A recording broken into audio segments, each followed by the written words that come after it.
Hey, you guys are fun. Going back to the Bush Light with the ramen noodles. Ramen noodles. Bush Light in ramen noodles. Oh my God, it could have and should have been. Okay. I seriously, like... Fly me to the moon, let me play among the stars. Let me see what spring is like on Jupiter and Mars. Fly me to the moon. Well, welcome. Thank you. To Between Three Rivers. Thank you very much. Yeah, It's good to be thank here. you for being here. Yeah, it's a treat. I came on your guys' podcast, You did? the Asher podcast. Oh, yeah. And I had fun. It was a good time. Anthony is a great conversationalist. Yeah. I didn't know where we were going. I know there's Yeah. some questions that I could answer, but really the 30 minutes or whatever flew by Mm-hmm. and I really enjoyed it. So thanks for having me on there. Oh, yeah. Are you kidding? Yeah. And thanks for having me here. Yeah. I will say your building is so unique. Yeah, it's old school. Very old school. Yeah. It's been around. I mean, my gosh, I don't know if it was built. I should look that up but it is one of the older buildings in downtown Fort Wayne. So many buildings have been leveled and rebuilt, and it's the OG. I loved one of the offices that had not changed Mm-hmm. from the previous owner or something like that. And the CFO is in there. Yeah. She's like, I'm not changing. It's very like Mad Men Yeah. vibe. And I bet that was, Megan, our CFO.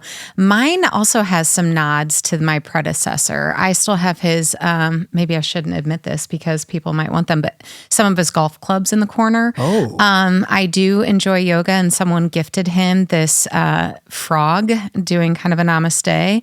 So I still have that, along with one of, he went out peasant shooting. So there's a peasant. like a stuffed, like Not stuffed. Why am I drawing a blank? Feather. Thank you. Oh, okay. Simple as Oh, that. yeah. A peasant feather sitting on that little namaste Elegant. frog. Yeah. So anyway, there are nods to our heritage That's in that cool, building. though. Yeah. So do you know how old Asher is? Like in I do. Yeah. So we are going to be celebrating our 52nd year. No, 51st. Celebrated our 50th last year. So we've been around more than 50 years. I love it. So Yeah. for everybody who doesn't know, this is Kelley, and she's the owner, president, CEO, all of them, All the things. all the things at Asher Marketing. And I know that you are one of your biggest accounts is Subway. Yeah, it has been for a long time. It's actually not anymore though. Okay. And I can give you a little history on that. They were a client of ours for 30 plus years. We were the largest local ad agency in the system. So we represented, and when I say local ad agencies, there's national marketing that would do negotiations with Tom Brady. And, we had some celebrities that we worked with locally, but we localized the brand. So we connected with local communities, and we worked with markets like Dallas, Baltimore, Atlanta, 63 different markets around the U.S. So about 6,000 restaurants we represented. And then one day we got a call that they were preparing to take the business public. So when they did that, they eliminated their local ad agencies and rolled up marketing to the national level. Interesting. So 30 years of being a client, we learned a lot. They were fantastic, just a great account. But then we moved on. So they're not actually our largest client.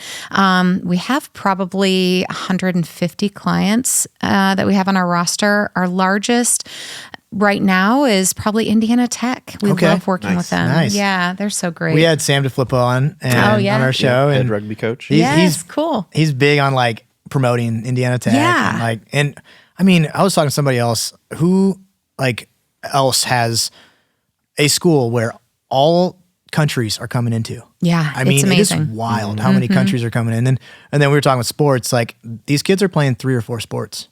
And you when can they're- do that there. Yeah. Yeah. It's One of the benefits of really instead cool. of going to a huge, IU or whatever, they can get a little taste of everything. Yeah.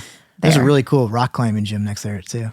Yeah, I haven't been there yet. Yeah. Have you guys checked that out? Yeah, I went with the kids. Oh God, rock so climbing fun. is hard. Oh yeah. It is mentally challenging, physically challenging. I haven't tried out this wall, but Yeah, you gotta try it. It's Yeah, fun. You I can will. rent for the day and it's Did good you make time. it to the top? A couple times. The easy ones. There were a couple hard ones and it was fun. Yeah. Well, we always start with the intro topic, but today I wanted to bring up Dan Copeland's not with us today, and Jake Tomlinson's here with us, sitting in. He's our Welcome, Jake. producer, and Jake's been doing podcasts for years.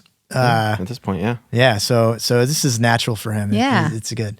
So our intro topic, I guess, kind of is marketing, franchise, things like that. Yeah. I wanted to bring up Starbucks versus local. Ooh, I love it. You know, and Yes. I grew up and I was like Starbucks every day, Yep. maybe sometimes twice, and then I got to like my own. We were talking about it, Jason Pete's our software engineer Yeah. and studio engineer here. They're like, we're all talking about coffee beans and everything. And I've gotten to the point where I'm buying my beans local and using my own machine. It's fantastic. And it's just so much better. Yeah. In my opinion. Tastes better. Yeah. It's cheaper. Now when I bring this topic up, I'm also thinking, I'm like, marketing wise. Yep. Starbucks does a great job of marketing.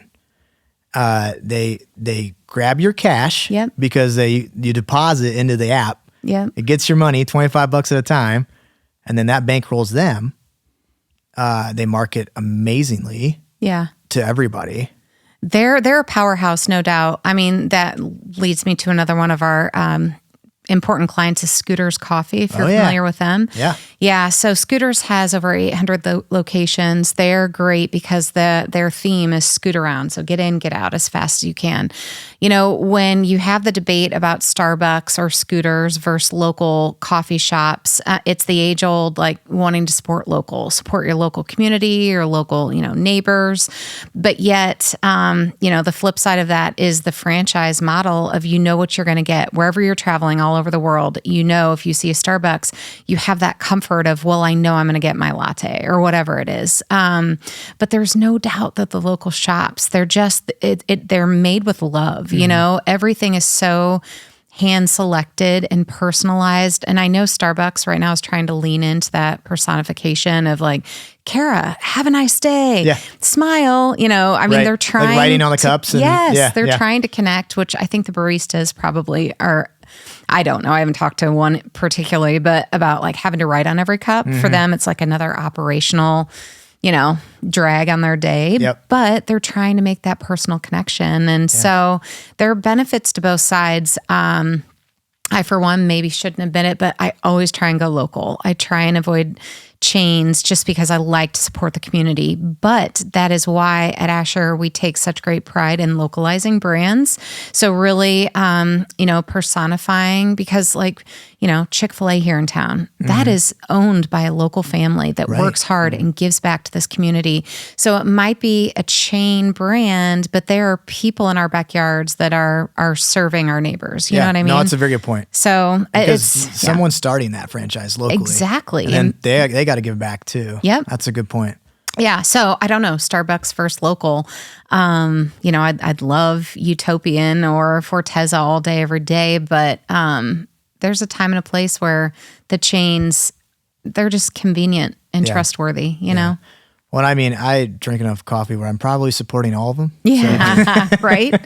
So I go to a little bit everybody. So I'll support. It's just so crazy. This coffee house, theme that has evolved over the past 10, 20 years that now we actually go hang out in coffee shops. Well, and it brings me to what we talked about is like, we talked about LinkedIn. Mm-hmm. We were just talking about that. Yeah. And how you have these connections, these likes, these comments, everything like that. But then you forget about them or you don't connect on those dots. Yeah. And whereas if you go to a coffee shop or something like that with somebody, you remember those relationships, those times sitting around.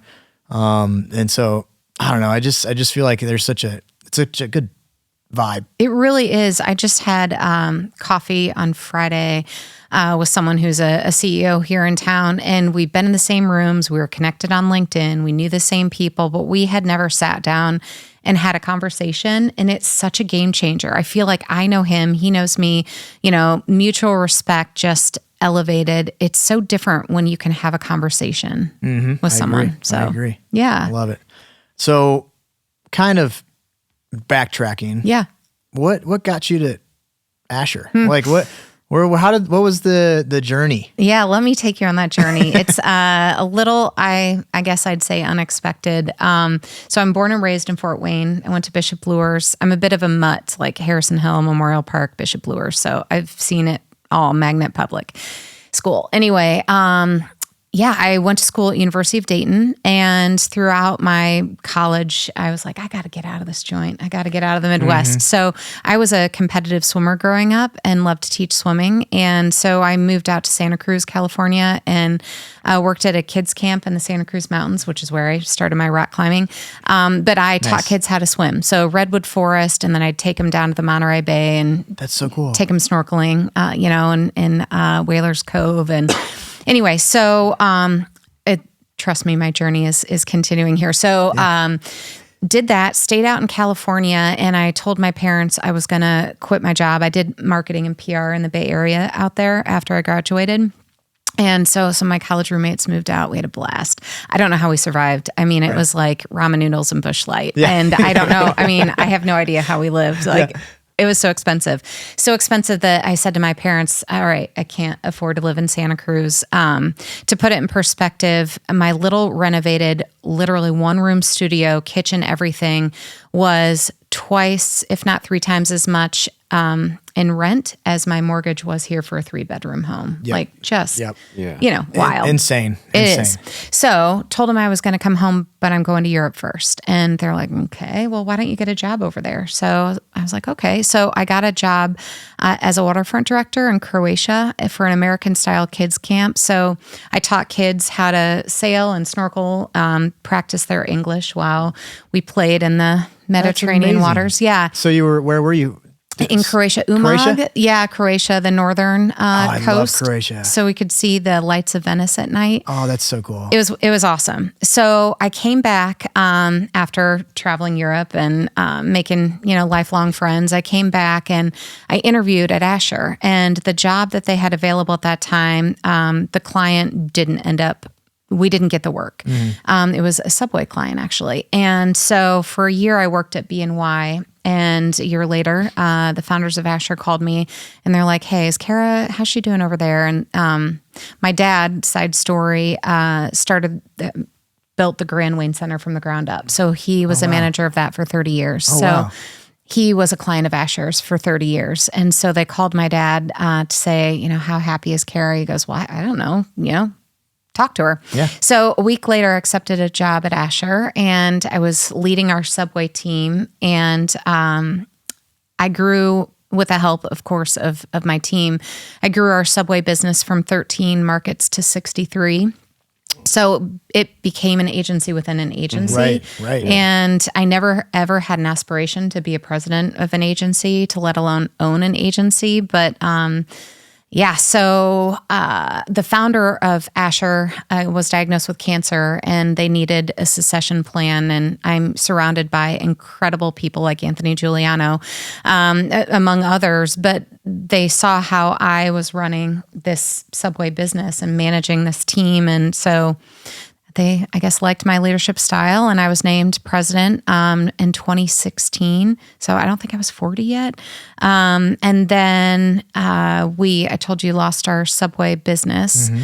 At that point, we were owned by a private equity group based out of Memphis. It was the exit strategy of the founders of Asher. Okay. And so they let us operate as our own independent shop. They went on to buy 19 other ad agencies around the U.S., but when we lost that Subway business, they gave us a year. We lost that Subway business in March of 2020. Okay.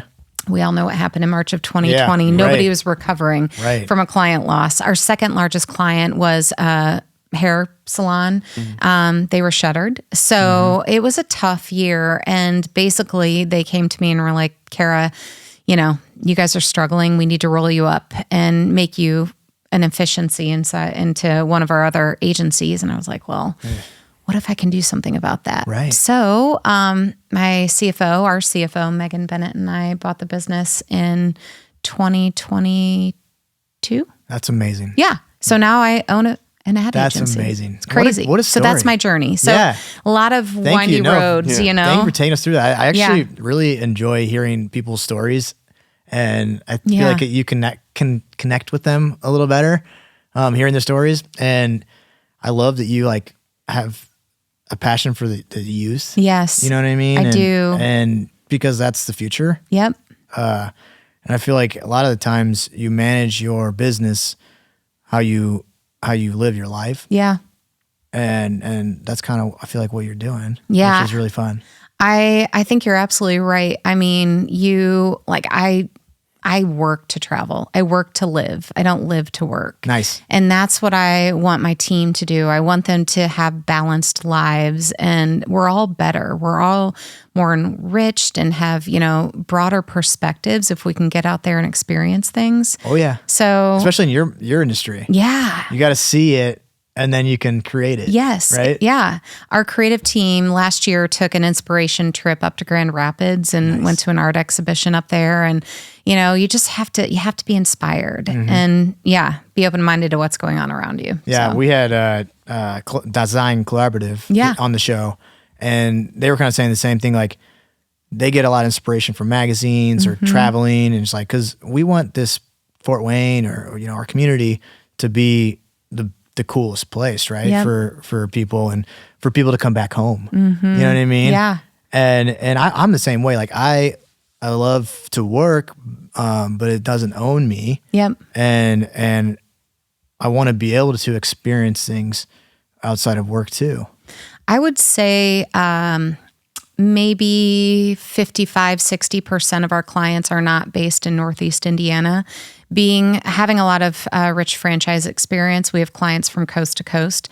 So I could not be more proud when we bring them into Fort Wayne for a meeting and they see this place. They're thinking Indiana and Fort Wayne. I guess I've heard of it now because I've heard of you, Asher. But to bring them downtown and put them up at the Bradley and take them to dinner on the Landing, and it is just, I'm so proud of this community and how it's evolved over the past, again, like 10, 15 years. It's vibrant. Yeah. And, we have an office down in Indianapolis also. And so I was meeting with the director of the Indy Chamber a week or so ago, and she's like, Fort Wayne is thriving. I mean, we're really booming. I say that to people. I'm like, I go to Indy sometimes too. I'm like, we're on the up and up here. Yeah. And they're like, I mean, to me, a little bit not as inclining. So, but it's funny you saying all these things. We literally just were talking about this because we're here in Sweetwater, right? And they have a bunch of not local bands. People come from Canada and they love coming here because Sweetwater, but also the town. Theo Vaughn was just here and he said it was like top 10 places he of his small favorite cities. Right. Really? Yeah. Oh yeah. That is cool. And But we got out. beat out by like one other town in Wisconsin. We're Yeah. still But cool. I'll chuck it up. Yeah. 2 ain't bad. I love it. I do too. So I did notice too, like on the youth topic, you're on the Big Brothers, Big Sisters. Yeah, I've You're done Big involved in Brothers, that? Big Sisters. Yeah, I've had this sweet little gal. Her name's Jayla, from kindergarten to 5th grade. She did move south, so I don't have her with me anymore. I got to get another little. But I love anything that I can do to help our youth, gain confidence in themselves and know that they serve a purpose. We all have our own purpose here. And just try and give them that sense of that they're valued. Right. Right.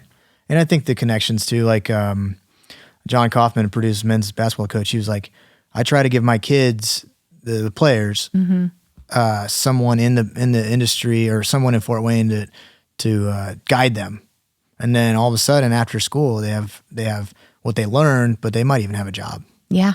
Which is really cool. We do a lot of internships at Asher, and so often we hire our interns, and then our interns stick with us for years after that. And I want them to, spread their wings and fly. I'm so proud of them when they do, but it breaks your heart because you're like, oh, we helped grow you and nurture you. But you can learn just as much, if not more, from, a professional advisor as you can an athletic one. Oh yeah. I mean, yeah, everyone thinks like a coach is going to teach you applicable. everything, right? But no, I agree. I remember so many times when I was in school and they'd be like, you should meet this person to learn from them. And I'm like, wait, why am I meeting with them? Yeah. And then you go meet with them. You're like, oh, I just learned quite a bit. That's cool.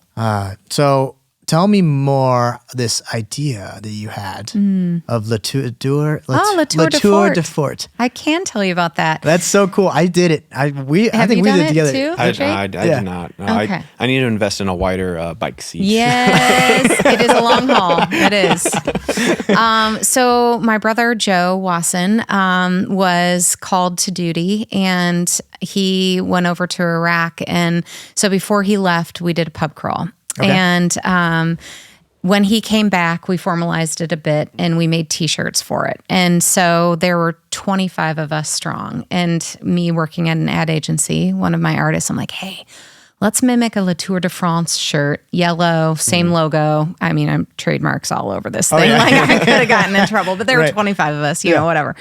So there were 25 of us, and then, my gosh, there were 50, and then there were 125, and it just grew and grew.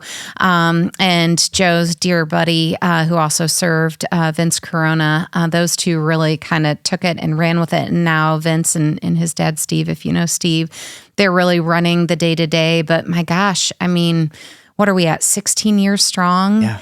And it's for such a great cause, you know, helping the vets in our community and helping raise awareness. I mean, we've donated service dogs, we've donated vans, we've donated, and it's just a really good time too. You know, those matching T-shirts and seeing them around town. I was up in Michigan, my husband and I were, and I saw a Latour de Fort shirt from across the bar. But I was like, hey, I know, do I know you? Yeah. You know. Anyway, it's really fun. You see him like for our honeymoon. My husband and I went to Europe, and he made sure to pack his tour T-shirt. So he took, you know, pictures of the tour shirt and, you know, Notre Dame. And anyway, it's cool. I love it. Yeah, me too. I think that's a great purpose. And I'm glad that you just said the purpose of it too, because when you do it, you're like, oh, let's just go on a bike and have some drinks and stuff. But now you know that the purpose is pretty cool too. It's very cool. It's so needed and necessary. I mean, these vets, obviously, I don't need to go down this, you know, corridor, but they give their lives, their time, their energy, and their lives sometimes, you know. So, you know, they give so much to our country, and we want to make sure that they, you know, A, feel appreciated, but B, have the resources that they need when they get home. So every little bit that we can do, it adds up. Yeah, I mean, you think about back in the day, they'd throw parades for like coming home. You know what I mean? Right. And now, it's not like that as much anymore. Yeah. There's no like the appreciation for it is so that's really really neat. Yeah, and it's fun. It is fun. It is fun. I remember we did it with my friends, and they all came in from out of town. Yeah. And we get to the point where we're like, wait, so what do we do with our bikes? Pick them up the next morning. Yes, Lock them up. Lock them up. And so Yeah. we actually, I had my truck with me, and so like we just put all the bikes in the back of the truck and tied them all together. I'm like, Yeah. if somebody can take all these bikes at once, that's pretty They impressive. kind of earned it at that point. Yeah. Yeah, right. Exactly. So we became a woman-owned business. How is that? It's great, although I will say the timing of it is not ideal. All this, you know, pullback on DEI, and so I could not be more proud. You know, we're certified at the state level and also at the federal level, and I know that there is value in it for customers that might be in higher ed or might be in government. I know that when I say government, we are a preferred agency for the state of Indiana, and we're also the agency of record for the Department of Health, state of Montana. So we do a lot of government relations work. Nice. And so they do value, you get an extra point if you are, you know, minority owned or women owned. But you know, they're pulling back a little bit on those sectors. So the timing of us getting certified, I wish we were in an environment where it was really still celebrated. Right. But we're proud of it. And there are only 1% of all ad agencies are women owned. Wow. So proud to be a part of that. No, that's amazing. You know? Yeah. It's a male dominated industry. Okay. Yeah. From an ownership perspective. Right. I mean, I feel like you've got I just walked through, but like I feel like you have a great group. Yeah, we have Everyone's such a good crew. Like so nice. Like they didn't have to say hi to me. They all got up, said hi. Aw. And it was really, really cool to see. And now describe the process of marketing and how you go about some of these clients. Like, you know, I know you go on a personal level, but like you have, from my understanding, you have coders, you have, Yeah. I mean, you have everything. We do. Well, first thing about my crew, and then I'll get to the process. We're really proud of our longevity. So our employees stay with us on average 10 years. We've had some for 30. I think we just have a good crew, great people. And so they stick around. People don't leave Asher very often. So I'm proud of that. That's and that's amazing. just, That's huge. culture. Mm-hmm. It's culture that was established by the Bornies, and we just try and continue it. So I'm proud of that. But then in regards to the clients, you're absolutely right. I mean, I mentioned we have 100, 150 clients, and some might have a branding project. Others might need a website built. Others might just need social media management. So what's cool about Asher, there are so many shops or agencies these days that just do digital media or just do branding or what have you. And we have 40 teammates, 4 offices. So headquartered here, I already mentioned Indy. We have folks on the East Coast in Washington, D.C., public affairs and advocacy work, and then Charleston, South Carolina, and West Virginia too. So they're more serving clients in those areas but brick and mortar in Indiana. But you may have a client that starts with a branding project. We just landed a really cool new client that is so new, they literally need to identify a name and a logo and everything. Yeah. Very startup. Kickstart. It is an absolute, it's literally like spatial. They are launching a program. They come with 25 years of space experience. Oh, wow. So yeah, they've done commercial flights in space, and now they're launching a new product where they want to target pharma, medical, semiconductors, but they want to help companies test their products in space and anti-gravity environments. Whoa. And so we are going to help them establish their name, their branding. But then after that, being a full service agency, we can look over to our web team who can do coding, front end, back end design, or look to our media team that can laser focus their target audiences and get the name out, this new name that we don't know yet, and get it out to their key clients and hopefully get some new clients set That's up. so fun. So full service. So we can do it all. Crisis communication, PR. So departments of absolute experts in their space. And then our account team or account executives, they really manage the relationship with the clients, and they know when to pull in our social media team or our web dev team, or so they can tap on the experts as needed. Right. So, yeah. And your office is easy to go around. It's not like you can't find somebody, it's circular. Like you just kind of walk in circles, top floor, bottom floor, you can find them all. Check with everybody. Yeah. That's kind of with Jake, you're at 3BG now and you kind of just go around, you're like, all right, pick somebody. Yeah. Pick on somebody. Yeah, I got to do something. It's like, all right, what's your talk time looking like right now? It's like, oh, I'm good. And it's like, all right, come with me. Come with me. I love it. Isn't it beneficial to be in a space where your colleagues are? At least I love flexibility. Don't get me wrong. I don't think we'll ever abandon it. But being in that same environment, you can share ideas. Oh, absolutely. And I have to come up with a bunch of different video ideas, and they can be as short as possible or really thought out, but just sitting there next to someone and he's playing with a little conveyor system, and I'm just like, oh, this is going to be a video. That's easy. I'm glad I'm here. Yes, I know. It's different. Yeah. And it's different than on screen trying to brainstorm. Oh, yeah. You just can't, I don't know.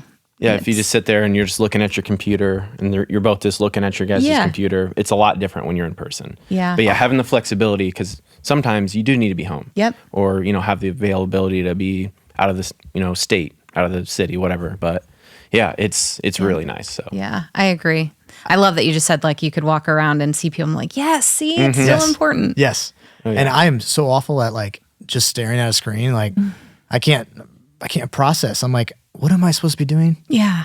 And then even if you're at the office for a couple hours, your brain just knows that you're there. You need to be doing that. If you leave, you're still working because you're thinking about what you just constantly. did. Yeah. You know what else I do sometimes now is hey, I might be in office, but can we just have a phone call and not a Teams or a Zoom meeting? Because I just want to walk. I like to kind of pace sometimes when I'm walking and thinking. Nice. And so I don't want to just be chained to the desk, staring back at your face. I love you all, whoever you are. But sometimes I just want to or maybe I'll walk and talk. Maybe I'll put in my earbuds and take a walk while I'm in a meeting, Yes. you know? That transition was hard for me. Yeah. When we had to sit and do video chats, like, I don't know why my focus was like either I was looking at myself or looking at one person and not the person talking. And you're just like, it took work to understand how to do those calls. Mm-hmm. Don't you also feel like you're in more meetings than you've ever been in your entire life? Like now it's this convenient, I'll just pop a meeting on the calendar. I mean, our team, communication and conversation are critical, but I'm like, guys, let's not have a meeting if we don't have to, and try and keep them quick, like standing meetings.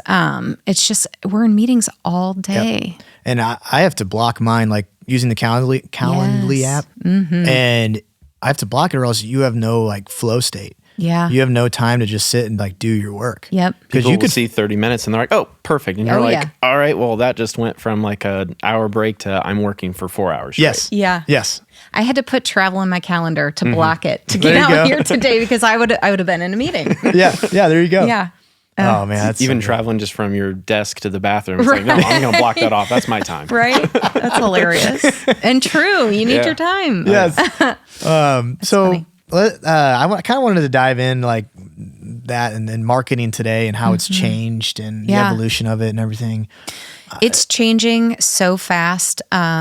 It's exciting. I mean, every single day you're learning, as we all should be in every job we're in. But if you're not hungry and curious, you're going to fall behind. So, you know, I tell our team, I'm so proud of the fact that we've been here 50 plus years because we've evolved with the times. Right. I mean, 10, 15 years ago, we weren't buying digital media. Now we are pros at it. And now it's really harnessing AI and conveying to our customers how it's being used in their benefit, and trying to also educate that landscape because people are under the assumption that you can use AI to do anything. Right. But I just read recently that's like handing someone a power tool with no blueprint.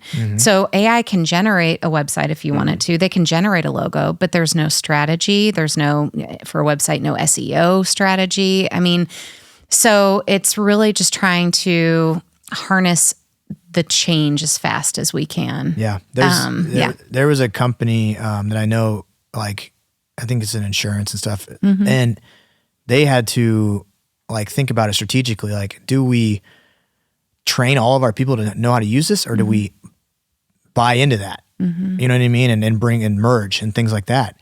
And I love to hear that you're actually like buying into it internally. Oh yeah. I mean, it helps with like audience segmentation. It helps with data analytics. It helps with all of this efficiency behind the curtain. The one thing we've had clients come to us and say, hey, I generated this logo, you know, using AI. Can you replicate it for me and, you know, give me all the file formats? And we're like, there's copyright issues with that. Oh, yeah. We didn't create that. Right. So there are a lot of, just unknowns and misinformation out there right now because it hasn't really been defined yet. So yeah, we are absolutely embracing it and owning it. And the other thing is we don't know exactly where it's going to go yet.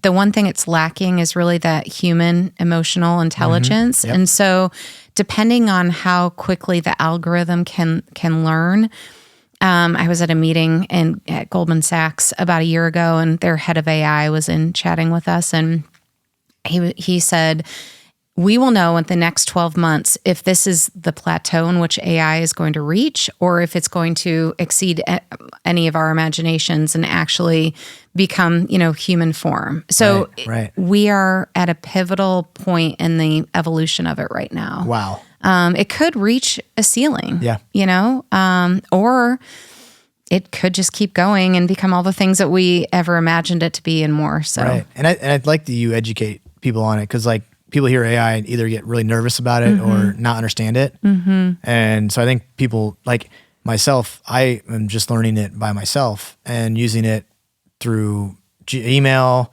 or making videos or just content in general. Yep.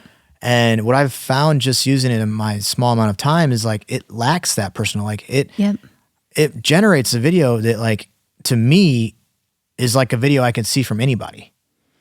And it's not like very personal to the brand. Yeah. You have to check it too. I don't know. It couldn't have been LA Times. It was a major pub, major newspaper, and they wrote an article. Someone wrote an article. Although they didn't write it, wrote an article about like the top 10 books to read in the summer and published it. It got through editorial. It got through everything. One of the books on there didn't even exist. Oh my gosh. Because AI wrote the article. And so, I mean, you've got to check it. Right. It's not, it's not truth just because it scoured the internet to find things, so it's fascinating. That happened with me the other day. I was recharging the AC in my car. And I was in the store and I was just like, okay, I just want to make sure. I looked up make and model of my car. I was like, what type of AC recharger does it use? Google AI, first thing that pops up tells me this is it, according to this article. I should have clicked on the article. Because I was just like, all right, cool. It's the most common one. Got it. Went home, opened the hood, says right there, it's a different kind. And so I was like, what? Clicked on the article and then it says like, yeah, a lot of them use this, but this year uses this. Yeah. And I was just like, rats. AI. I rely on that Gemini though. Like the first thing that pops up, I'm like reading that and that's the Bible. Oh yeah. I know. Oh man. So what would you tell these, we're working with this startup right now. Yeah. What would you tell other startups, like the first thing you should do when it comes to like starting your business and like, understanding who you are, when I think about the composition of our client asks this year, we've had a lot of brand discovery, brand refinement. So taking an existing brand and evolving it to a more, I don't know, not contemporary, but refreshed branding. But if you are a startup, really identify your key stakeholders, the people who know you, what you're trying to achieve the best, and dig into who you are, what you want to be, what your core values are. We help clients uncover that pretty regularly. So you have to know who you are. It's almost like, you talk about the youth. I feel like I'm going back to the youth. Like you have to know who you are before you can grow up and figure out where you're going. Right. So you have to get to those fundamentals, and then everything can come from that. Your logo, your name, your color palette. Everything can reflect, like, blues can tend to be, I'm not a designer. I'm not going to misinterpret them, but they'll talk to us and talk to clients about how like warmer colors and reds reflect this and cooler colors like blues and greens reflect this, which they're so smart in that regard. But it really, when you know who you are, you can be led in the right direction, if that makes sense. Yeah, it does, because you got to talk about it. Like sometimes entrepreneurs, they try to work it out themselves and they can't internalize it because they're not talking about it. So it's almost like therapy. You're like going through like, you're like, all right, so what am I trying to do? Yeah, it is like therapy. There are so many, the most fun in branding process is seeing your client have this aha moment of like, all of a sudden, all they did was really just look in their own mirror. We helped illuminate it for them. And they just were like, that's it. That's who I am. Yep. That's fun. That's so cool. Yeah, it is. If there's like, cause I was just reading this article and he was like, you've got to realize what makes you number one. You got to realize. What's your differentiation? Yes. Yeah. Yes. And everything's going to be different. Right. But what would you say is like the number one outside of like really coming up with the brand and everything? What would be the number one marketing tool that you would like to use for a new startup? Yeah, like, so would you say, is it you got to go out and find leads? You got to go out and like, that's a good question. You need to elevate your brand awareness. So if you're a startup, I think, PR would come first, because when you're a startup, your budgets tend to be low. So you have to establish your name, your recognition. Then I would go to paid media, which would be laser focused and, measurable, so that you can measure your conversions and track if it's registrations. If you're, a new hospital and you're trying to get new, patients, you can track the patient registration. So I would say PR, paid media, and then I'd probably go community engagement. Nice. Yeah. The reason I asked that too is like, it feels like this world is like going that influencer route. Yes. And you almost have to brand yourself before you brand your company. Yeah. Because they want to see you for who you are, and then they will do business with you. Yeah. Is that what you guys are seeing? I think it depends on your type of business. Yeah. The influencer segment, though, is, I mean, I wish I had a stat that I could rattle off to you. Last stat I saw, I think, was 85% of people are influenced by social. Wow. But I don't know the timestamp on that. So I have a feeling it's probably even higher now. Yeah. It's amazing how one reel on TikTok or, a video that you boost on social, on Instagram or something can just catapult you.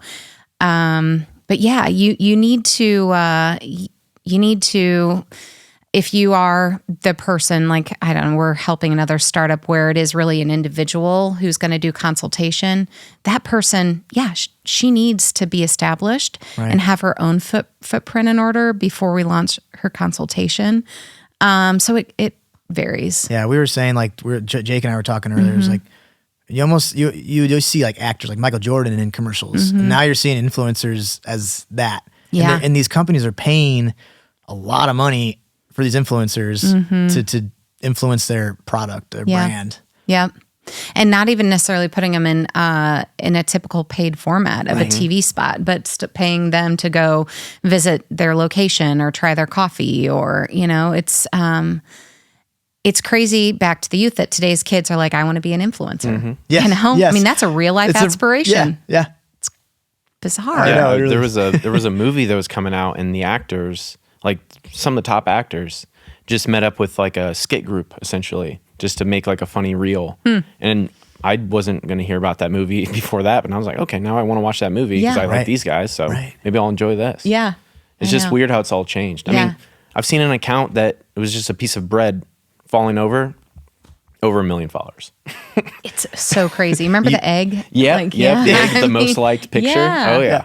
No, it's just that's like a trend that I've seen is a lot of companies, very small budget, they'll just hire one like younger Gen Z person to run their entire social media, and they're just like, all right, just figure it out. And it was like day one of telling my boss that me breaking a watermelon is better than their marketing campaign. That's awesome. And those videos blow up. I love it. Millions of views, a bunch of likes, and it's just like, all right, well, that's at least now everyone's looking at us. Yeah, right? Yeah. Oh, that's fun and true. I worry for like my kids. The only thing I worry about is like, it's like its own little world in your phone, and you get likes, you get views, and then for you to feel good, you have to have so many likes. Yeah. I just feel like that's such a You have to approach it with a healthy amount. This can't be your full world. Right. This isn't completely real life. Yeah. You know what I mean? This is just what you see for a brief moment, and then you scroll, and then you're gone. So it dissolves. I mean, yeah. people don't linger on them. We try and tell clients that too. Like when clients get really fixated on a social post, it's like, look, we want it to be great. Trust me, but this is not, a Super Bowl ad. This is going to vanish in a split second. It's a scroll. So it's not that deep. Yeah. So, yeah. So anything that we missed that you would want to talk about, or anything that? No, I think, when I think about the business and where we're going right now, in particular in today's environment, there have been a lot of cuts around, a lot of just financial tightening of the belts, if you will. And so what our team does so well, and I think this is really attributed to our franchise experience, is we get to the core of understanding who a brand is, so we can fold into them or snap on and help be extensions of their team. So add bandwidth to creative departments or marketing arms. So I think we're seeing a lot of that right now too, of people just needing some extra help, but not able to add full-time employees. So I don't know. That's something else we're doing a lot of, but I don't know. I think we covered so much of it. I'm proud of this agency and the people we have, and we're having a good time. And can't wait to see what's next. I just want to say too, like, I've started to really appreciate good ads. once you start producing ads or doing it, something like that yourself, you're just a really appreciation to because you're learning from those ads to maybe do it better yourself or vice versa. Yep. And everyone's just in it together. Yeah. You know what I mean? And we're all just trying to produce something that really is value. And inspiration. Yeah. Motivating, inspiring. Yeah. I can't tell you how many times I'll be watching TV with my husband. I'll be like, ooh, that was a good ad, Right. And he's like, well, what makes that a good ad? So yeah, I love that now you've been doing a little yourself and you can recognize. Yep.